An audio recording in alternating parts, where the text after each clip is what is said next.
എന്താണ് കോഴിക്കറിയാ? ഓഹോ. എന്താ? അല്ല, എന്നൊക്കെ പ്രായമുള്ള കോഴിയാണല്ലോ, കഴിക്കുന്ന മുമ്പ് ഒന്ന് ബഹുമാനിച്ചേക്കാന്ന് വിചാരിച്ചു. എന്റെ കാശ് നശിപ്പിക്കാൻ വേണ്ടി മാത്രം പറിച്ചു വിട്ടിരിക്കുകയാണോ തന്നെ? ഇനി വല്ലതും ഉണ്ടോടോ നക്കാൻ? തന്നെ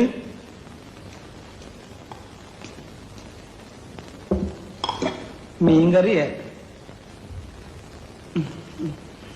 ഒരു വടി കിട്ടുമോ? പിന്നെ വടി ഇവിടെ ഉണ്ട്. എന്തിനാ? ഇതിനെ ഒന്ന് കൊന്നു തിന്നാനാ. പുഴയെന്ന് പിടിച്ച് അതുപോലെ ഇട്ട് കൊണ്ടുവന്നിരിക്കല്ലേ. ഉപ്പുമില്ല, മുളകുമില്ല, ഒന്നുമില്ല. ഉപ്പ് ഞാൻ ഒരു പാത്രത്തിലൂടെ കൊണ്ടുവയ്ക്കാം. പാത്രത്തിലോ? എന്നാ താനൊരു കാര്യം ചെയ്യും, ഒരു 10-15 പാത്രം ഈ ടേബിളെ നിരത്തി വെച്ചിട്ട് ഉപ്പ്, മുളക്, ഉള്ളി, ജീരകം, കറിവേപ്പില എല്ലാം അതിലിട്ട് വെച്ചാല് ഞാൻ എന്റെ പരുവത്തിനടുത്ത് കഴിച്ചോളാം. ഇനി മേല ഞാൻ അങ്ങനെ ചെയ്യാം. തന്നെയൊക്കെ തീറ്റിപ്പോരുന്ന എന്നെ വേണം പറയാൻ. തനിക്ക് പ്ലേറ്റ് ഒന്ന് കഴുകി വെച്ചു കൂടോ. കഴുകിയിട്ടുണ്ടല്ലോ. പച്ചവെള്ളത്തിലായി? അല്ല, ചൂടുള്ളത്തില്. ആരും ചൂടുള്ളത് കഴിയാം. ഞാൻ ഒരു സത്യം പറയാം, ഞാൻ പച്ചവെള്ളത്തില കഴുകി.